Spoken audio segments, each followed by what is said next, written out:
Welcome to Arrowhead Allies, where the off-season is starting just a little bit early, as you can see. Hey, I've flown the coop. I went to Cancun. 1, 2, 3, Cancun. Who's with me? I'm in the fun in the sun. Usually we have December, we got January, and a lot of times we got February, but not anymore, not here in Kansas City as things end. Let's just say Frank Boal, our guest at this time, a nightmare end to a nightmare season. And maybe the case of Murphy's Law, what can go wrong will go wrong. And certainly, Frank, unfortunately, has gone wrong this year. Yeah, and I think you can see it coming for the last couple of years. You know, they've been down in scoring over the last 3 years. They're down in, like they're outside the top 15 in scoring. They have been for a while. I think that all has a lot to do with the fact that Patrick Mahomes is just not comfortable with his offensive line and his receiving core. They have no running game.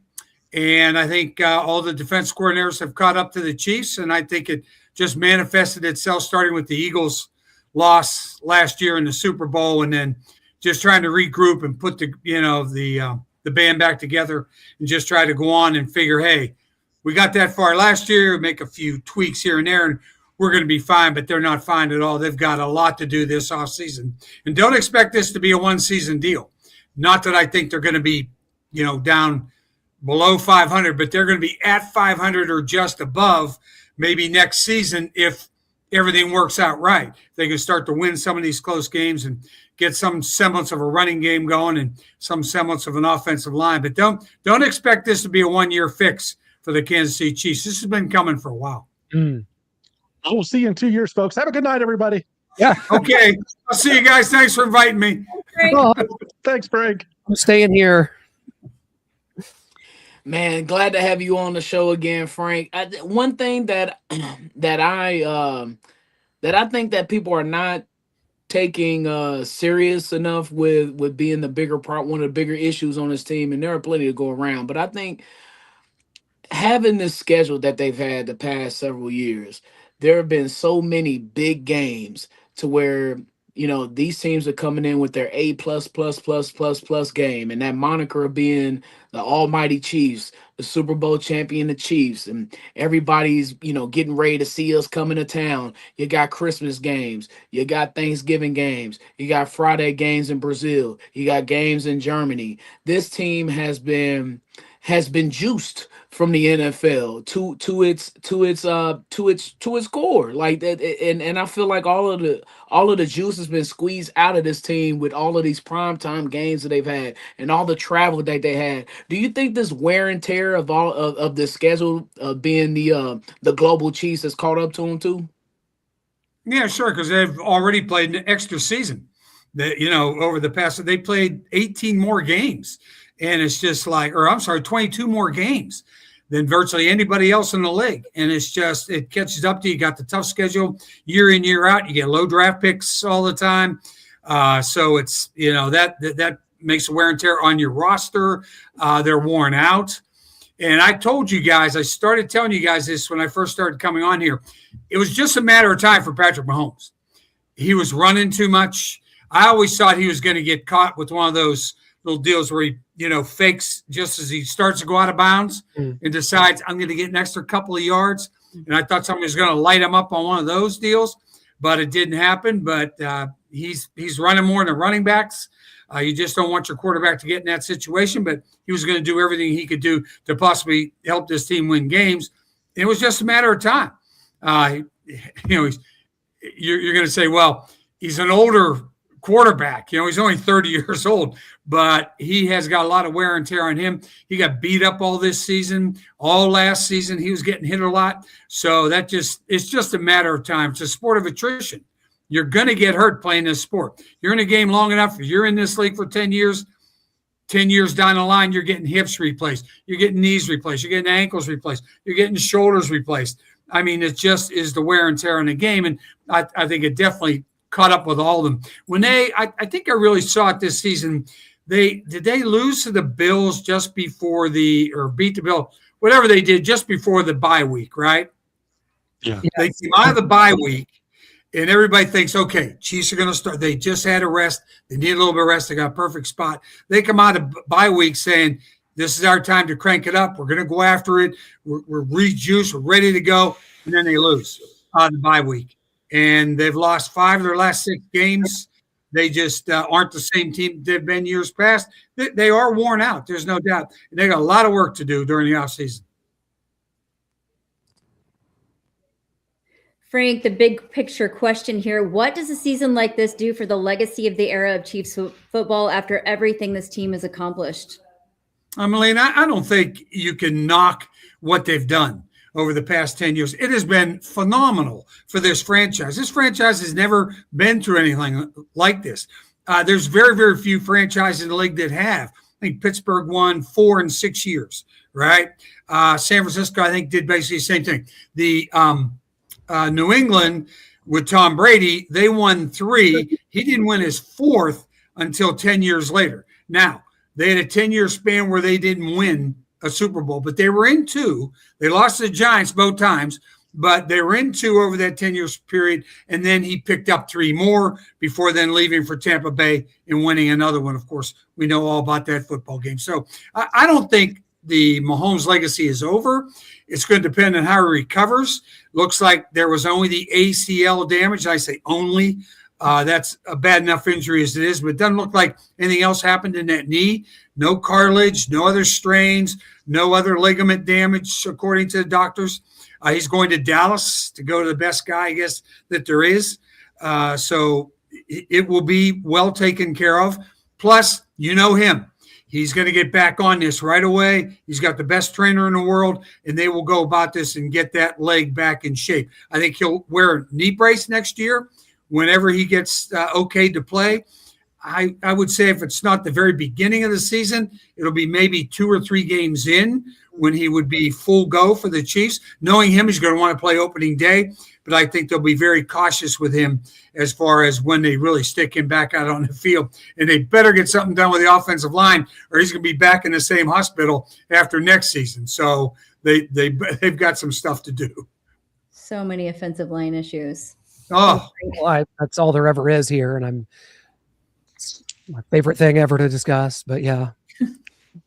Well, speaking of those issues and having to fix things, what do you think are the biggest problems, and what do you think are realistic changes? I know everybody's talking about Andy Reid. Some fans are on fire Andy Reid. They're hoping he retires. The scheme is old and dry, and everyone's caught on to it. And get rid of Matt Nagy. Do you think Andy Reid's so loyal with his coaches? Do you think we're going to see an overhaul in the coaching staff? And what are some other issues you're seeing that the Chiefs can realistically fix for 2026? Yeah, Andy's so loyal. That's the problem. Okay, with all his coaches. I think he's only fired 1 coach ever since he's been here. This is the same thing happened to him in Philadelphia a little bit. He was into his 13th and 14th year there. I think he had a losing record, and then he had a really bad season after that, and they decided, CN, he needs somewhere else to go, and they parted amicably. As we know, when he went back to Philadelphia to play, he received just a tremendous ovation from the fans there. But I don't think he's done here. I think when he's done here, he's going to be done, period. And I don't think Andy has anything else really to do.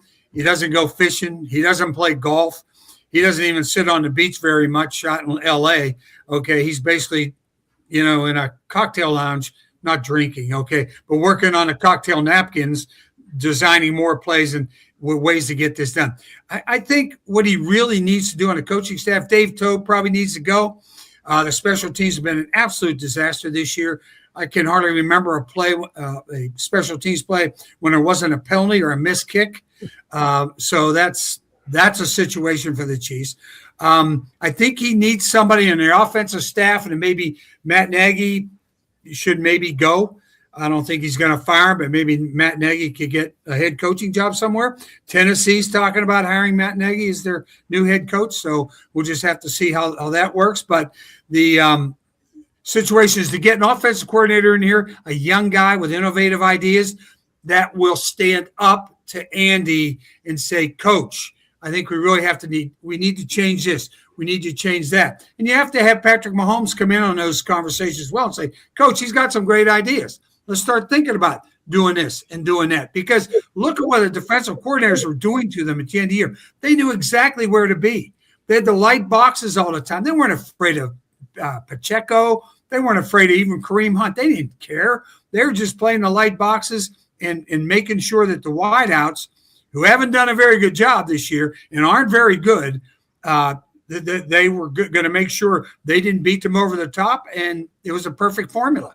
They just weren't afraid. They knew exactly where to be, and that is something that Andy has never really experienced before, is how everybody has caught up to them.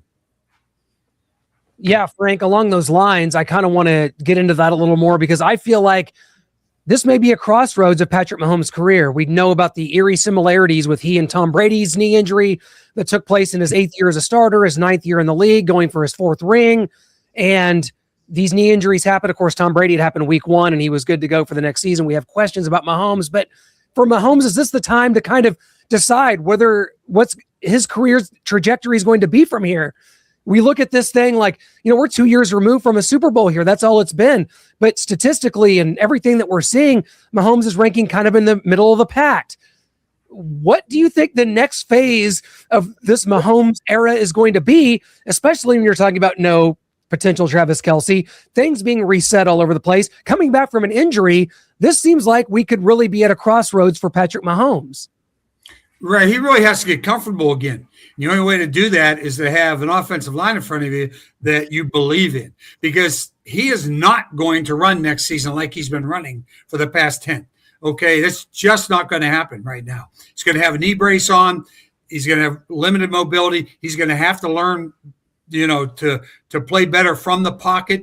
And Brady always sort of played from the pocket. I mean, he could make some plays with his feet, but it was a big surprise when Tom Brady took off and ran with the football. Normally, he'd just drop back, he'd sit in that pocket, that offensive line, put that cocoon around him, and he was very, very comfortable with throwing. How many passes did you see Patrick Mahomes this season? How many times he missed on a wide open player down deep on the field? A lot. He missed so many throws this year. I've never seen him miss that many throws. So he's just not comfortable. Feet's always moving. He's always moving. He's either overthrown it or underthrown it, and it just wasn't Patrick Mahomes. And that has been slowly happening over the last 3 years, where that offensive line has given him fits, and it's still the same thing. His protection is not very good.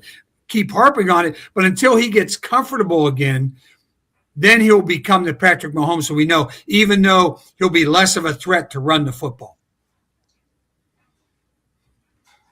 So there's a picture floating around on Twitter of Arrowhead, probably about minutes before kickoff, maybe 15, 20 minutes before kickoff. And fans are sprinkled throughout Arrowhead. And I know it was cold as hell, and the Chiefs were almost out of the playoffs. But I have this theory, Frank, and you're almost the perfect person to ask this because you covered the Chiefs before Marty Schottenheimer, before this Chiefs kingdom was built. Yeah. And Arrowhead looked like that, fans sprinkled throughout the stadium late in the season, all the time in the 80s. Never in the 90s, maybe a couple times in the 2000s, and a couple times in the 2010s. I have a theory that Kansas City's relationship with the Chiefs and football is going to change this post-Mahomes era. Whenever he's done and whenever he's retiring. I don't think there's going to be any more, at least not for 40 or 50 years, people standing in the cold 6 a.m. for a mediocre to below 500 football team. Am I wrong in that assumption in what I see in the future? Good point. No, not at all. That's exactly what will happen to you. You'll lose your fans. You'll lose your fan base. You'll have your diehards will still be there. They'll still have the red buses out there, and they'll still be parked out there early overnight. Make sure they got their 2 or 3 spots so that all their friends can come.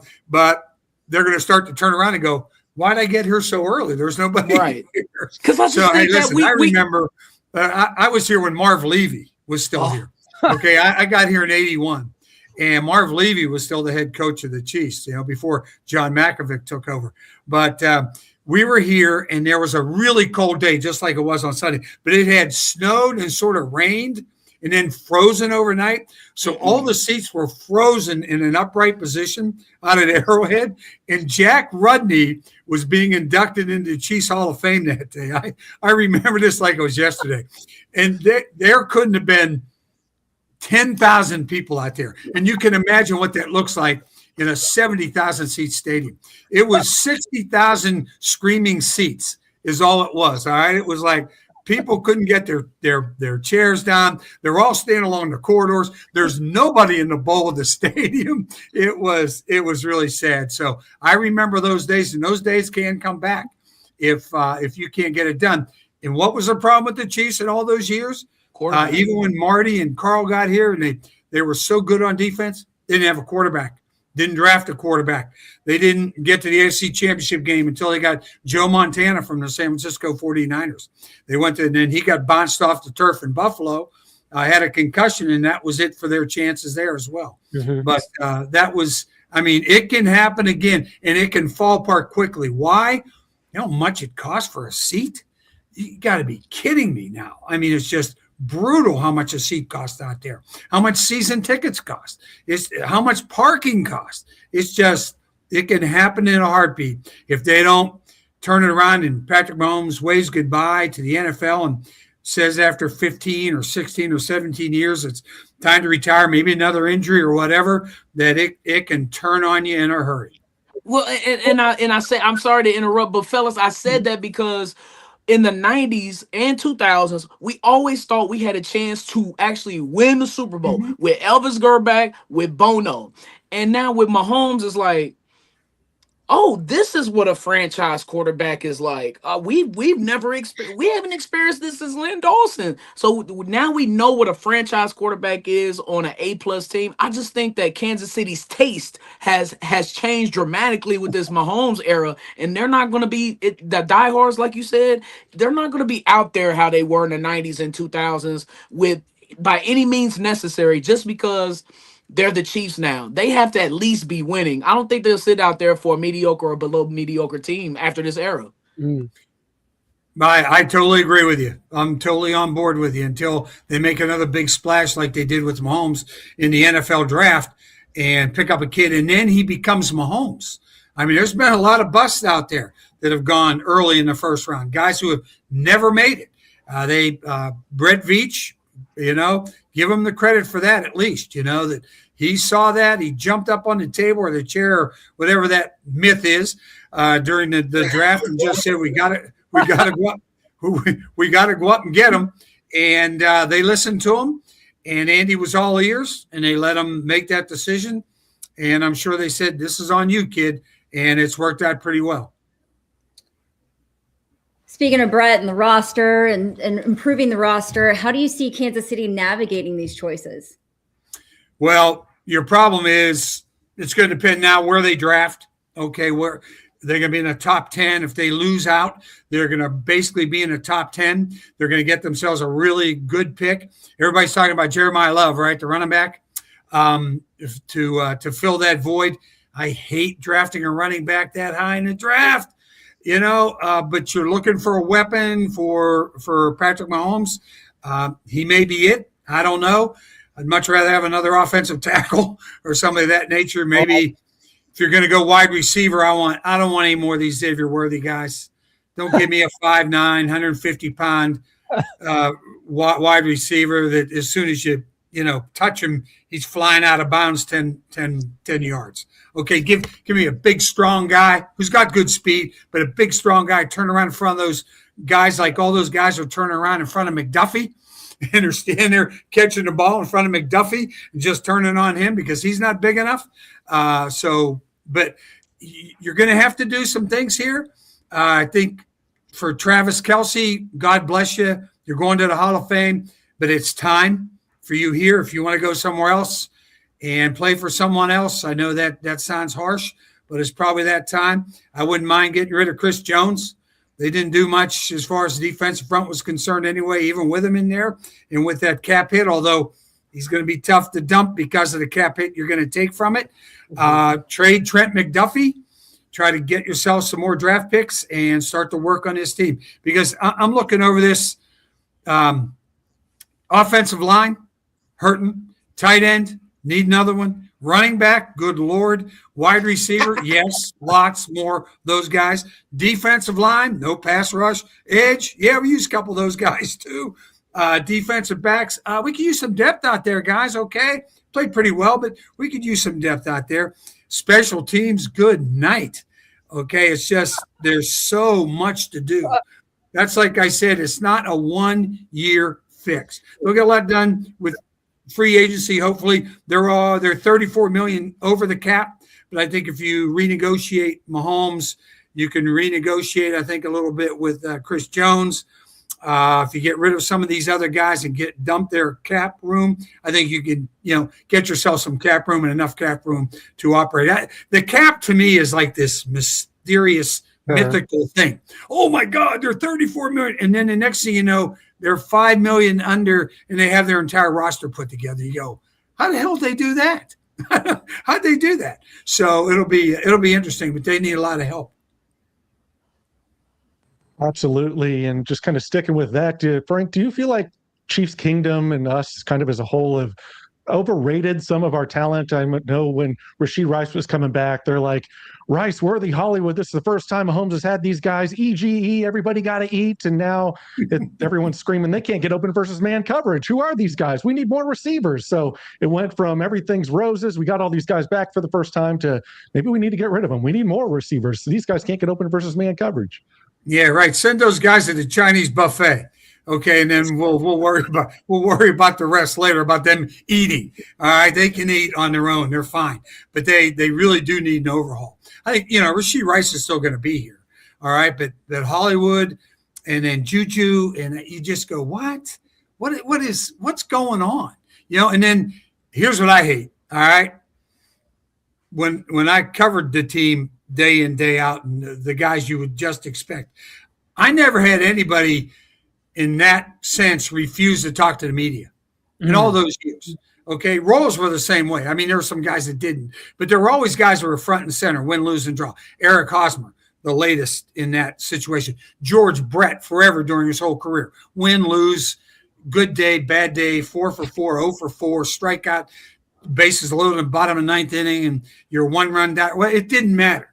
Those guys are front and center in front of the media. They're men. Okay, don't walk away and say, oh, I'll talk to you a little bit later. Kelsey, I'm sorry. I know you have your New Heights podcast. I know it's making you billions of dollars. But don't shun the local media.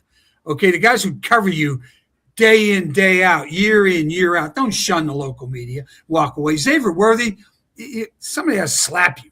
That's just ridiculous to do something like that. What are you thinking when you do something? Some of those veterans should be in there and going, hey, what the hell's going on here, guys? This is not the way that we do things. This is not the Chiefs way.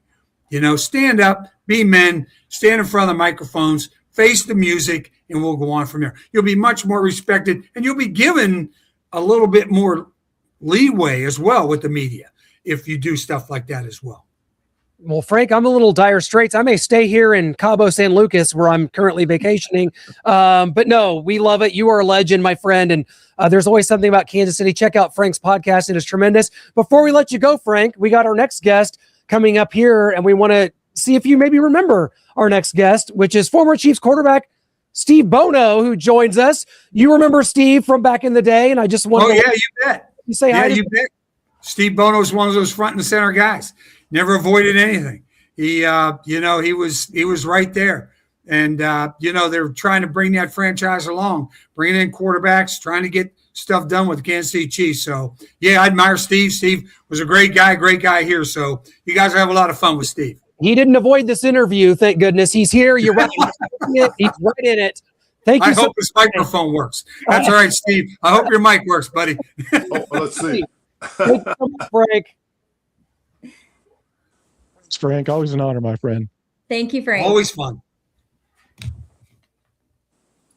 And we're going to keep things going here. Our guest now, welcoming here as we keep things rolling here on Arrowhead Allies, Steve Bono, former Chiefs quarterback from 1994 to 1996. What a career. San Francisco 49ers, Kansas City Chiefs. Steve, how in the world are you? I hope everything's going great, my friend. I'm good. Hopefully my microphone works. You sound great. It's all good. Okay.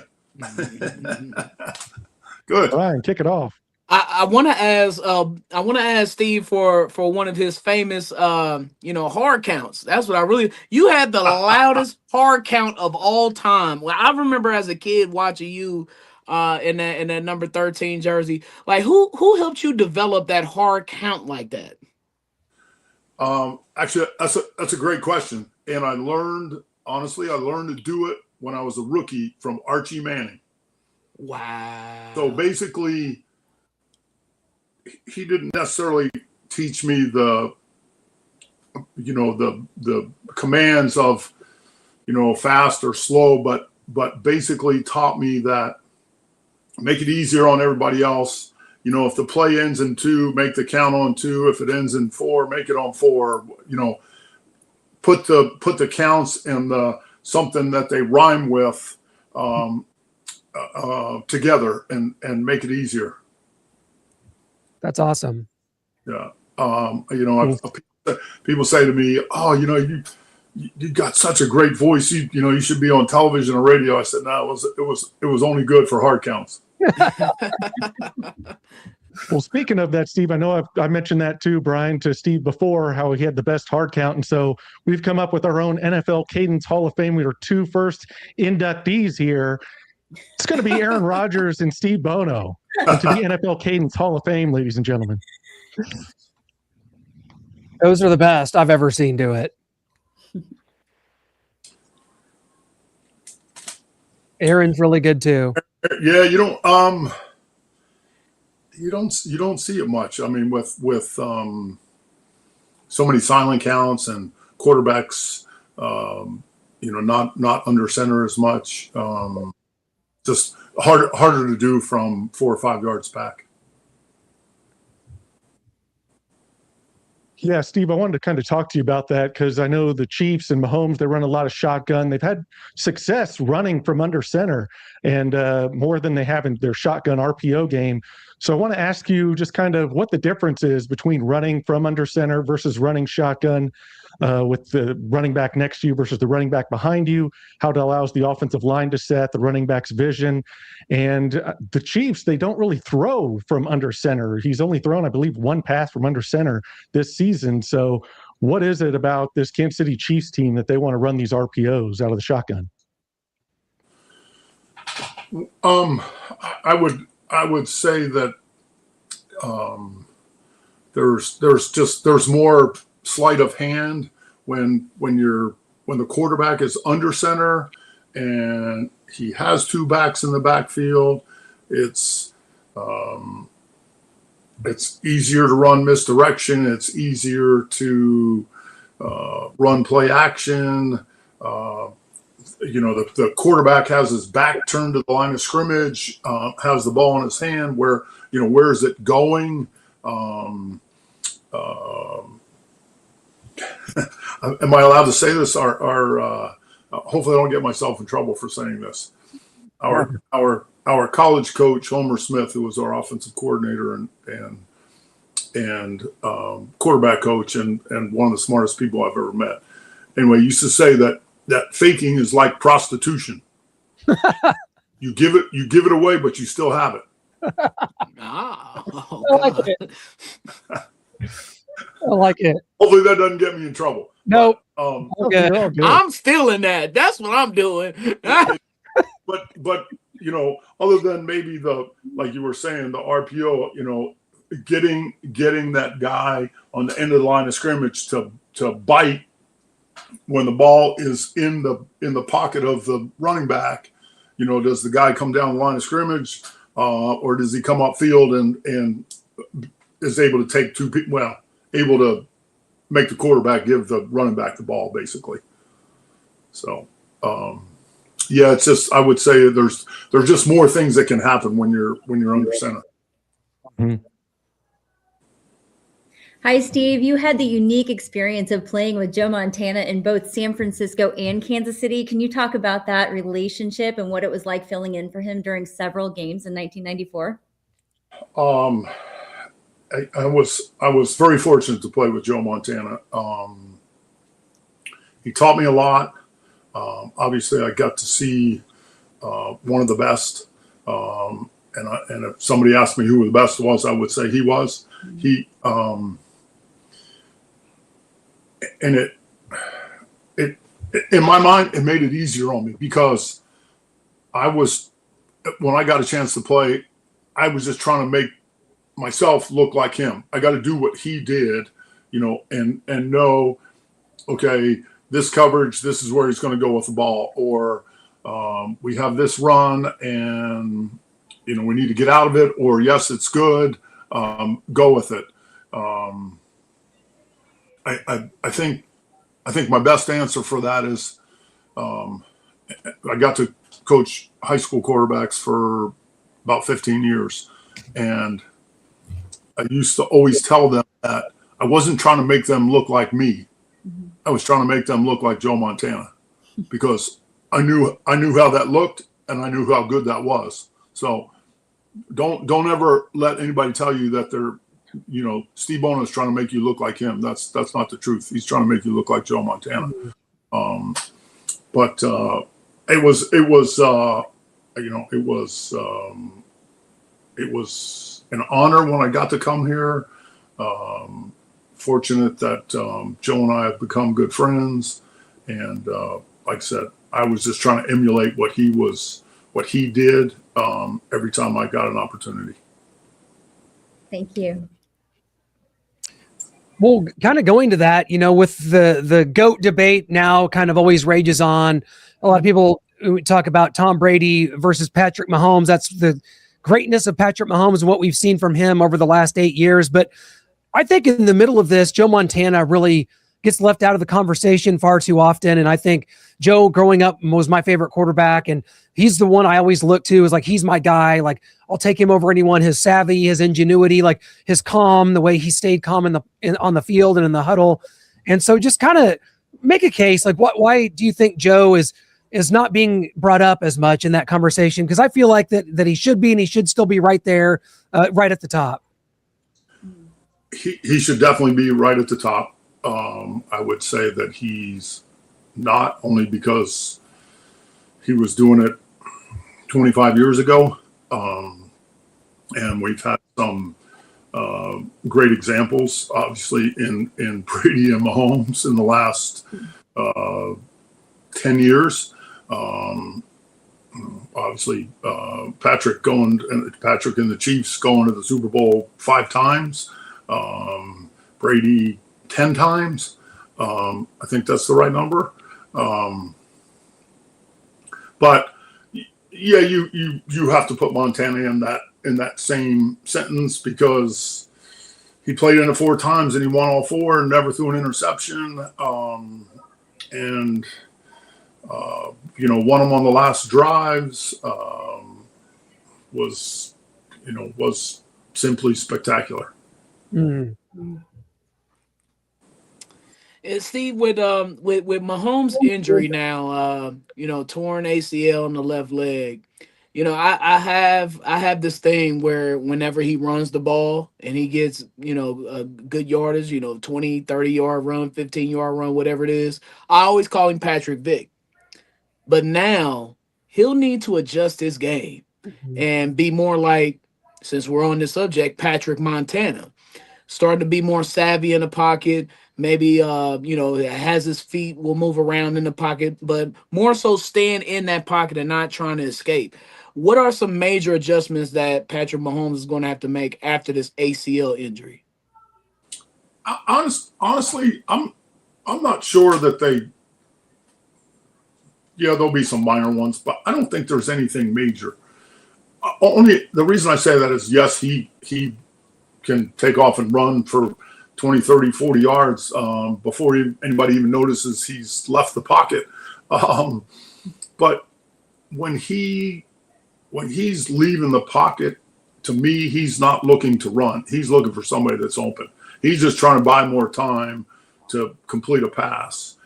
And I think that that's what separates him from others. When the pressure's on and it's 3rd down or 4th down and you have to get a 1st down, he's not necessarily looking to run. He's just buying time outside the pocket for someone to get open and get the ball to them. Mm. So I don't think there's major changes to his game, honestly. I would like to see him go head first when he's getting down. I would like to see all quarterbacks go head first when they're getting down. Go bite some ankles. Don't the sliding thing will get you killed. I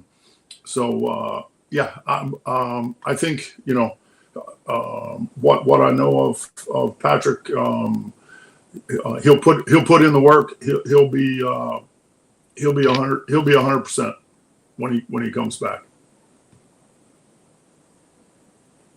Steve, what do you think of the game today? Just how it's changed, the rules kind of geared towards the offense, a lot more shotgun, a lot more spread. There's international games. And what would you think if you were in the league today, going to all these international games, coming back? Maybe sometimes you stay over there for 2 weeks and then you come back. I think it's pretty neat. I was fortunate because I was on a team with Joe Montana and a lot of other superstars. I got to go play in Europe.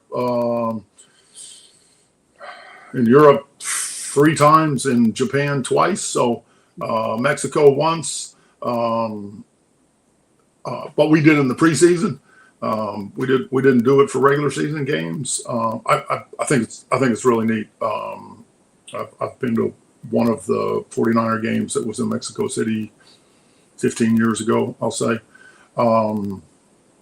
But as far as your first question about the game today, it's drastically different. And the people I worry about are defensive backs and wide receivers that are, everybody's so spread out and they're flying all over the place full speed and the collisions. I know they're different types of collisions than they were 30 years ago, 25 years ago when I was playing. Guys they're not wearing huge pads like we wore, or their helmets are more soft now, and they're just different types of collisions.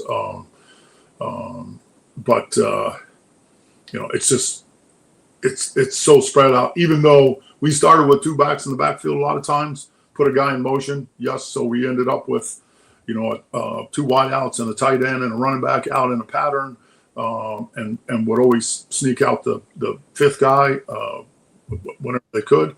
But it lines up more spaced out, and tries to create more separation and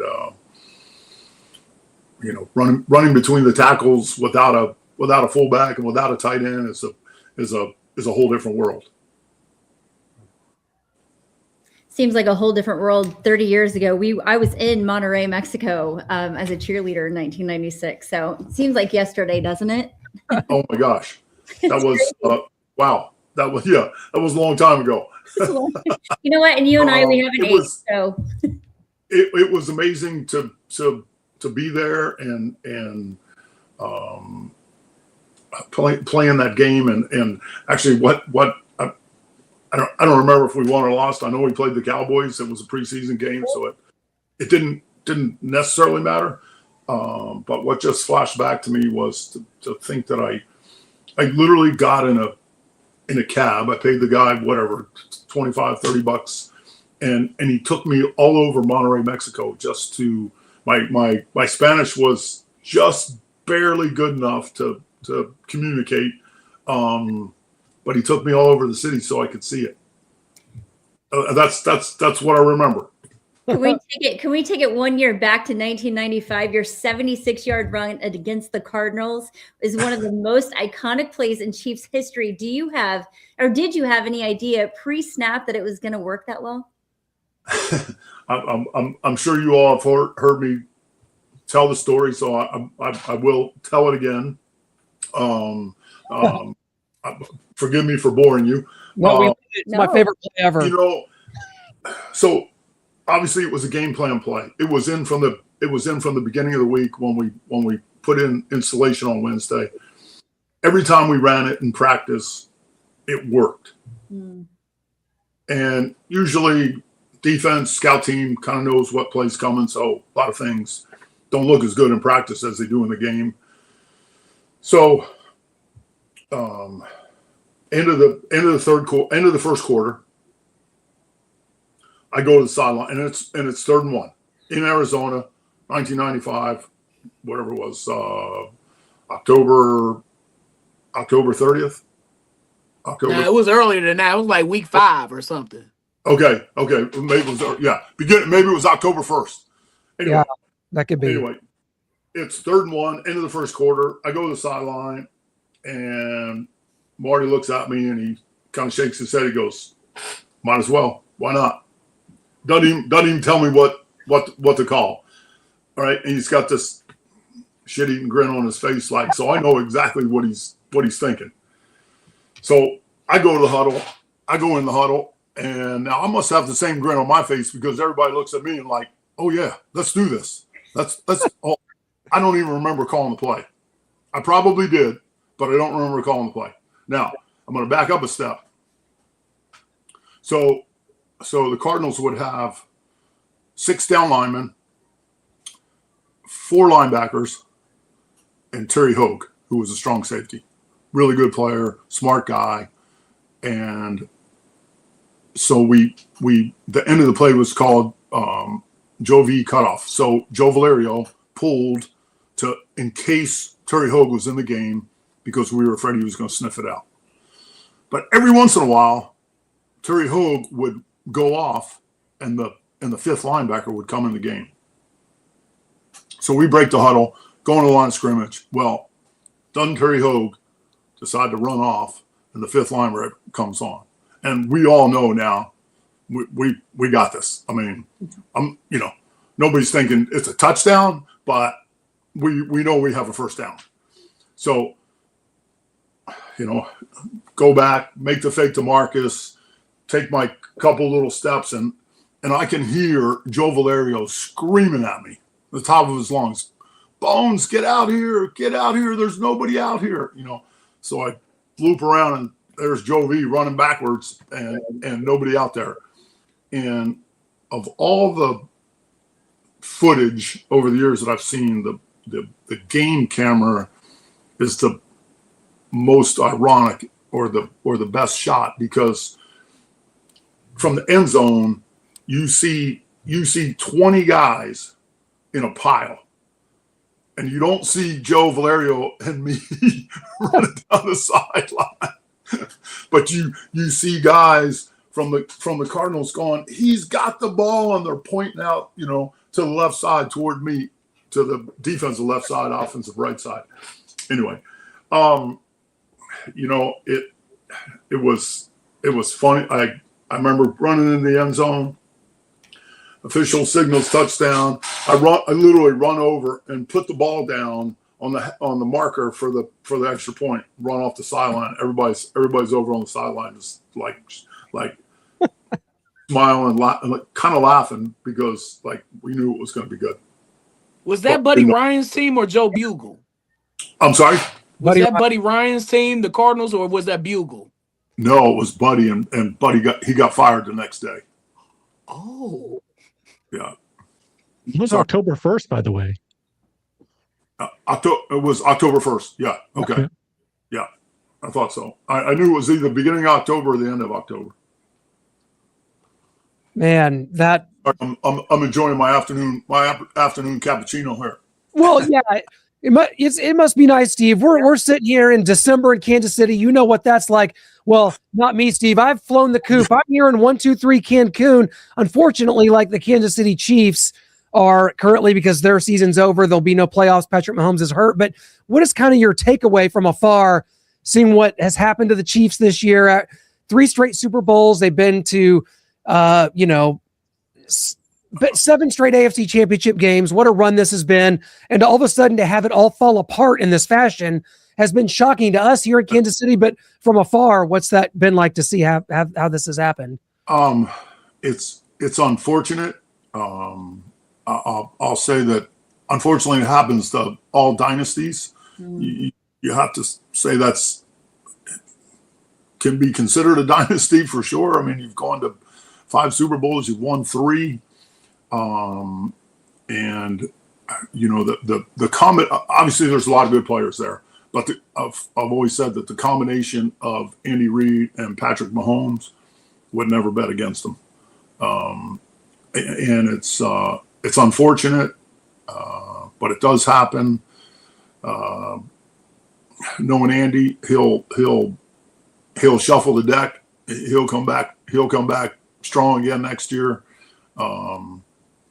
Unfortunately, may not have Patrick at the beginning of the season, but he'll have them ready to go. I like to say that all the time that the coach in football is of the utmost importance. Like, you can have a lame duck manager in baseball and still kind of win. And basketball, all you need is superstars, and you can have a lame duck coach and you can win in the NBA. In the NFL, I've never seen a bad coach win a Super Bowl. And No. I haven't seen one.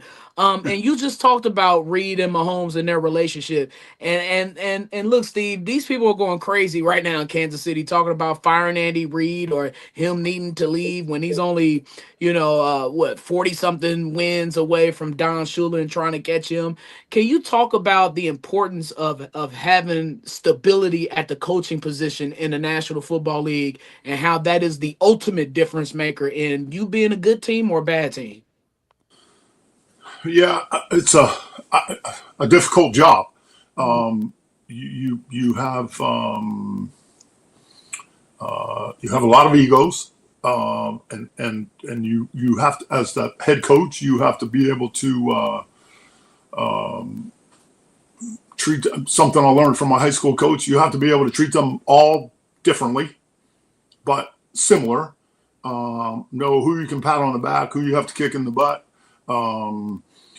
And bring all these personalities together and make them play collectively, because let's face it, it's the ultimate team sport. If a guy says, "Well, that was only one mistake on one play," well, you can't have that. If every guy said they got one mistake a game, well, a third of your plays wouldn't be very good. But Andy Reid, interesting. He was never a coordinator, but I think we all knew, Mike Holmgren knew for sure, I would say, having played for Andy for a year in Green Bay, that he would someday be a head coach. He had that. He had the right mentality about it. He has a fear factor that he can control. Like I said, he can control all the egos and keep them in check. And obviously a very smart offensive person, and put that together, and you have a leader on the field in Mahomes. He's, like I said earlier, I wouldn't bet against him. Just knowing his personality, knowing what he learned from a Mike Holmgren, and I can just envision things that Andy's saying to players, to get the most out of them and get the most out of his team. I wanted to ask you, because we've had some players leave the locker room early after these post games, reporters coming up to them, wanting to talk to them, and a couple of them have said, "No, I'm not interested." In the past couple of weeks, as the losses have kind of piled up, the pressure is starting to build. They haven't had good performances on the field. I wonder how prevalent that was. You don't have to name any names. Did you see that during your playing career? You'd go in the locker room and people turn down interviews, say, or cut out early before the media even got in there? I'm sure there were. I don't remember ever having an issue on really any team that I was on. The only person that comes to mind that didn't really, and everybody knew he didn't speak to the media, was John Taylor. But that was, people figured that out quickly, and but I don't really ever remember that being an issue. Even being here with all the superstars that we had, it was what was expected, and if you decided you were going to step out of line, you were, there was going to be a consequence. Mm. Wow. Yeah. Steve, I can't thank you enough, man. It's been great catching up. I guess quickly to send you off, I got to know in your time here, one more quick thing before we bid you adieu is what receiver or offensive player would you say that you had the best camaraderie with, the best chemistry with? And this goes back to, I know in 94, you played some games when, had some success to Willie Davis, JJ Burden. 95, we bring in Webster Slaughter. You've got Lake Dawson. Sean LaChapelle comes in 96 and Chris Horn as well. So any of those guys stand out like, hey, that was the guy that I really had the best chemistry with? It's ironic that you asked me this question. And I'll try, I will give you a better answer, but actually ran into Willie Davis the other day on a flight. Hadn't seen him in 30 years. Wow. And ran into him on a flight from Vegas to San Jose that he was doing some scouting for the game, which I didn't even realize that he worked in pro scouting for the Chiefs. Yep. I'll say this, that not having Willie and JJ in 96 hurt us. Mm-hmm. We having Willie and JJ in 95 and then bringing Webster in, who had the experience and was a third down guy, helped us. Not having that experience the next year hurt us. Yeah. I said that to Willie the other day. I got a chance to chat with him for 15, 20 minutes, getting off the flight and waiting on luggage. And so it was really nice to catch up with him. And so that was, I don't know if I had, I don't know if I had, chemistry with any one person more than the other.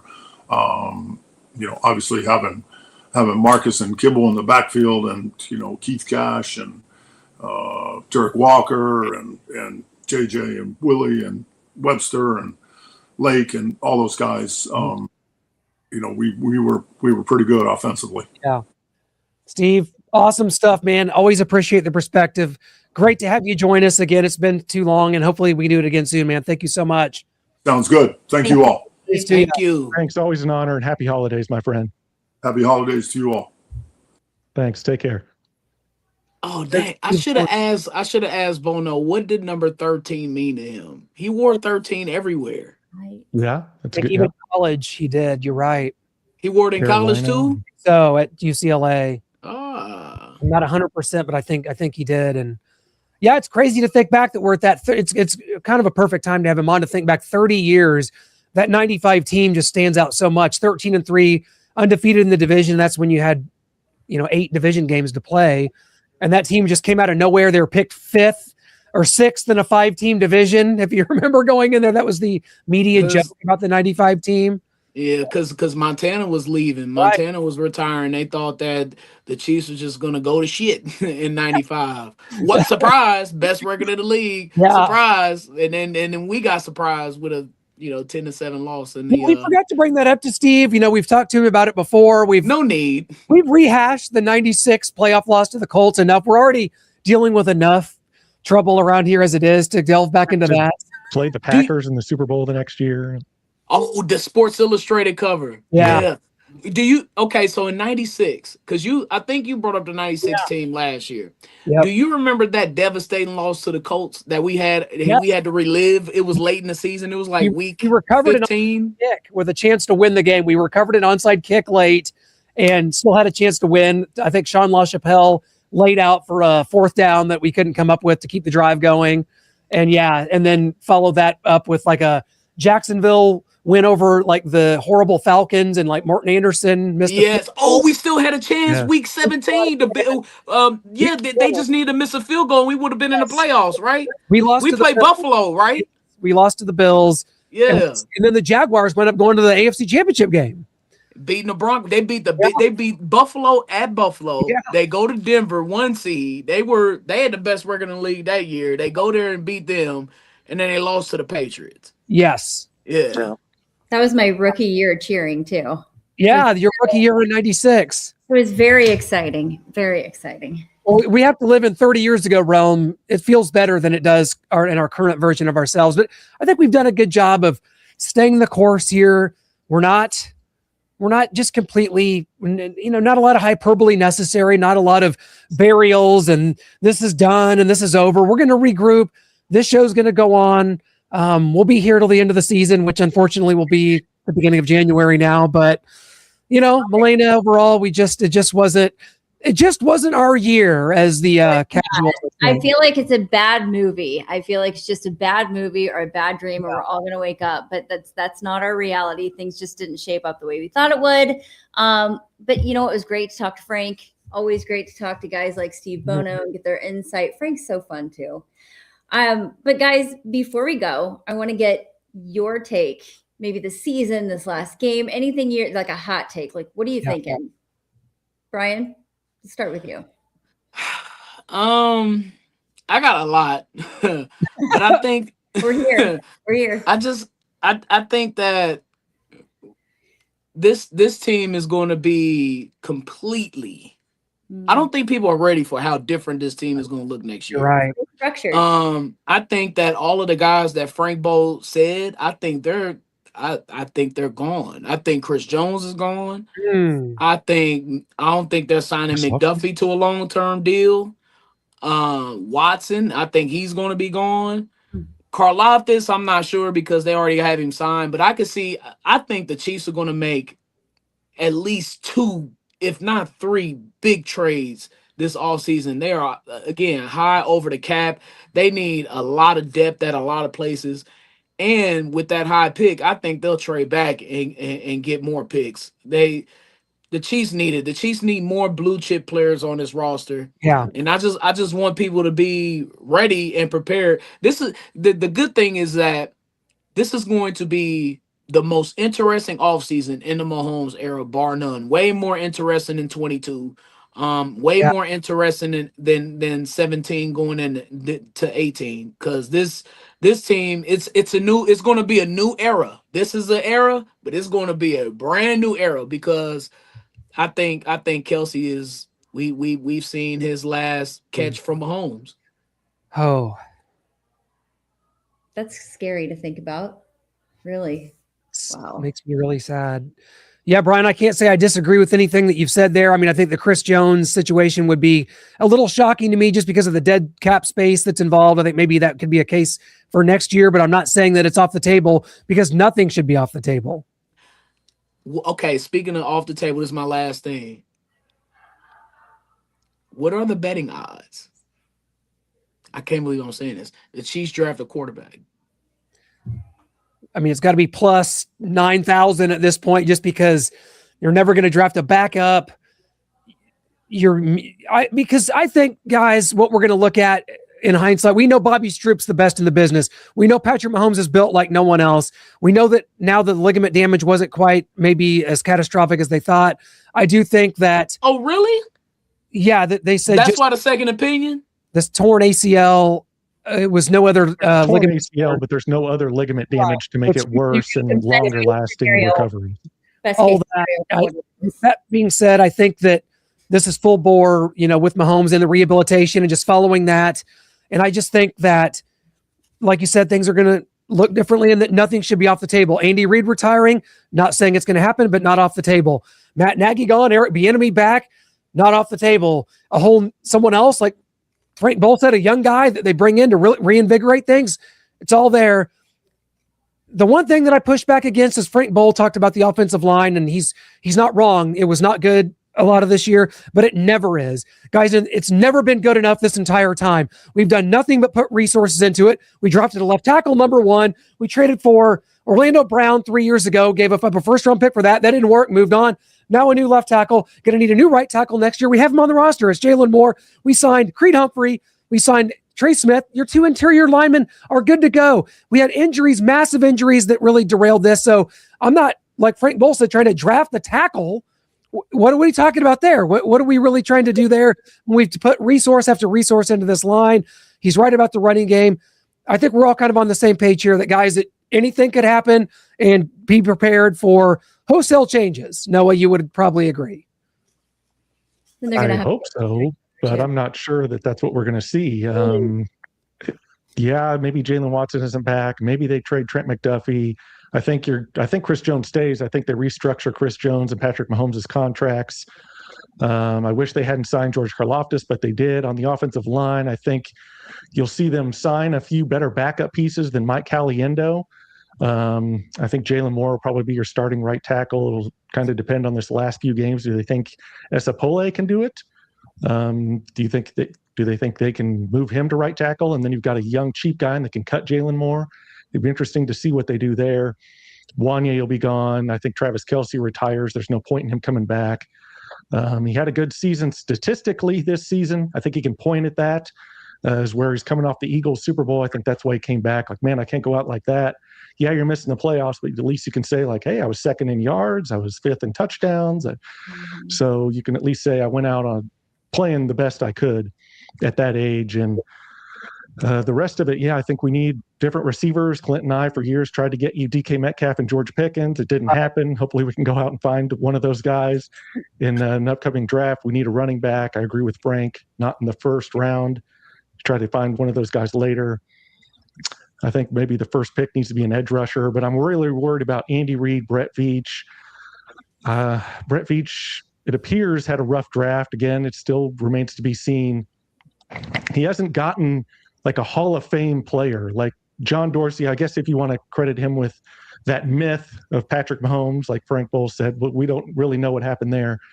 But because Willie Davis, funny enough, talked about him being a scout, was the first one to go down and see Patrick Mahomes and come back and tell everybody about it because he was a scout in that region.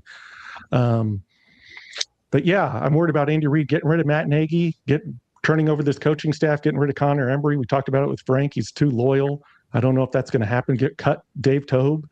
So you're going to have to hope that Matt Nagy gets picked up by the Titans as a head coach if you want to move on from him. Well, sound good, everyone? Or anything else that some of the guys in the chat want to add? I appreciate you guys for tuning in and for being involved. I wouldn't mind picking a running back in the first round. I'm not against it either, Brian. I'm not against the Chiefs need it. Yeah, we need a stud, bro. We've already we've pushed back running back. And if you look at today's NFL as opposed to what it was 5-6 years ago, it's totally different now. That the running backs are back because now defenses are smaller, running backs are bigger, faster, taking advantage of that, and the run schemes to me are more advanced than the passing game now in some aspects now. So I think running the ball is a big part of the league, and that's not a big part of what Andy Reid does, unfortunately, which to me has led to some of the offensive troubles we have. And that's why I wouldn't take one in the first round, because it's not what Andy Reid does. We need an explosive guy, a guy with vision, a guy who can be productive, but not a guy like a bell cow, because they're just not going to be used as a bell cow, because that's not what Andy Reid does. We need a guy who fits what Andy Reid wants to do while being effective in just the regular run game that we have, whether it's under center or in the RPOs. I think you can get a great guy in the second, third round that can fill that need like Kareem Hunt did in the third round for us. He filled that need and just got to keep him clean off the field and keep him on the field. So I think a good point. You can take a guy in the second or third without using a pick on a first where you can get like a premier pass rusher, which is what I think we really need to help Chris Jones and unlock that defensive line even more. And then, like I said, crossroads for Patrick Mahomes. I think that comes down to health, what he's going to be putting into things going forward. This is when Tom Brady, guys, at age 30, really dialed in with like the plyometrics, the my body's my temple. He's a vegan. I'm not asking Patrick Mahomes to go full vegan, full Tom Brady on us here. Don't have to do that, but just what his level of how much do you want to reinvigorate like your trajectory. And that's going to be really interesting because 30 years old is just kind of a tipping point in a quarterback's career.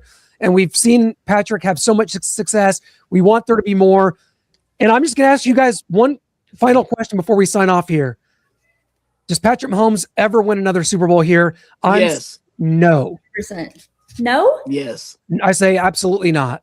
I Yes. say yes. Say yes. Okay. Yeah, absolutely. He's too much of a competitor. But when you're talking about retooling and blowing up and rebuilding, and maybe he's not good to go next year, well, that's 31. Andy Reid's going to be 70 in 2 years. We got to start it over when Mahomes is 32.